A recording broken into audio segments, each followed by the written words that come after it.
Bonjour à tous, bienvenue dans le forum de Girondin TV. On va refaire l'actualité des Marinés Blancs comme toutes les semaines avec Alain Baudron de Gold FM. Salut Alain. Bonjour, ça va? Très bien, merci.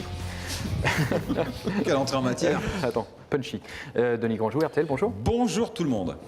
Quand je dis RTL, non, vous appartenez pas à RTL. Non, travaillez pour RTL. je travaille pour Une RTL. présentation un peu bizarre. Déjà. Oui, non mais c'est bien, elle est bien cette présentation. Non, on est parti sur des chapeaux de roue, j'aime bien moi ça. Ouais. Voilà. Ah non, mais c'est parce qu'on est en pleine forme. Bordeaux s'impose 2-0 face à Nancy. Bordeaux gagne 2 matchs de rang. Ça n'était pas arrivé depuis 9 mois. Messieurs, on respire. Hein. Oui, on respire parce que mentalement ça fait du bien. On a enfin gagné à domicile, on se sort de la zone de relégation. Enfin, non, la deuxième victoire à domicile. Oui, je veux quand dire, c'est une confirmation de ce que l'on a fait et on se sort surtout de la zone de relégation avec 5 points d'avance sur les premiers relégables et ça c'est important puisqu'il va falloir qu'ils gagnent 2 fois et que nous on perde 2 fois. Donc ça commence à être intéressant. Et puis on respire aussi peut-être parce qu'on a peut-être le début de commencement d'une équipe. Ça fait 2 fois, je pense que contre Marseille ça sera la même. Donc voilà, je trouve que l'équilibre que recherche Francis Gillot depuis qu'il est arrivé ici, il a peut-être trouvé. Alors c'est vrai, c'était contre 2 équipes, enfin Caen était quand même devant, hein. Caen était 9e au moment de jouer Bordeaux. Bon, Nancy c'est peut-être un peu plus difficile pour eux, hein. Mais ouais, c'est intéressant ce qui s'est passé. On va pas s'enflammer, mais 4 buts. On n'a pas déjà tenu ces propos-là il y a un mois et demi quand il y avait Cheikh Diabaté et Yoann Gouffran en attaque. On dit qu'on avait trouvé une équipe type. Non, pas comme ça. Si, on parlait d'équipe type. Nous, oui. Si, on avait lancé le thème, et je crois d'ailleurs que c'est Emmanuel qui l'avait lancé, non?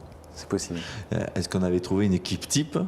dont on avait un peu répondu, l'équipe type du moment. Du contexte. Ouais. Voilà, et là on est dans une équipe type du moment. Est-ce qu'on a trouvé l'équipe type, messieurs? Je suis pas sûr. Mais non, si on explose à Marseille, il faudra tout remettre. Mais je pense pas que Bordeaux va exploser à Marseille. On sait jamais, on en parlera tout à l'heure, mais on sait jamais. Non, je crois que c'est une équipe qui semble être équilibrée. Mais l'autre aussi, hein. Mais non. S'il n'y a pas la trêve internationale, je pense qu'à Dijon, il y a un autre résultat. Hein. On ne le perd pas le match. Hein. C'est vrai que le vrai faux pas, on ne va pas revenir sur Dijon, mais c'est quand même celui-là. Et en conférence de presse hier, Francis Gillot insistait dessus. Oui, et Cédric Carasso aussi. C'est la trêve internationale qui a tout plombé. Hein. Parce pourtant, vous nous aviez prévenu, Alain. Hein. Moi, je l'avais dit. Pas faute de l'avoir dit. À chaque fois, tu vas dire. Parce que quand on perd à Nice, il y a eu la trêve internationale juste avant. Donc, les trêves internationales, on est mort avec ça. À chaque fois. Et ça fait des années que ça dure à Bordeaux. Donc, la solution, c'est qu'il n'y ait plus d'internationaux à Bordeaux, c'est ça? Ou qu'on arrête les trêves. qui partent 2 jours et qui fassent leur match et qui reviennent. Ça vous laisse sans voix, Denis. Non, mais c'est ce qui nous a plombé. On était bien. Brest, c'était plutôt pas mal. On enchaîne à Ajaccio une victoire. Le PSG, on fait match nul. C'était plutôt pas mal sur les 3 matchs. Puis on a cette trêve là qui nous plombe derrière PSG, alors qu'on était parti sur une équipe type qui avait plutôt bien répondu. Et 15 jours, on chute à Dijon en étant plutôt pas mal pendant 1 heure. Et après, le reste du temps, les 30 dernières minutes où on passe à travers.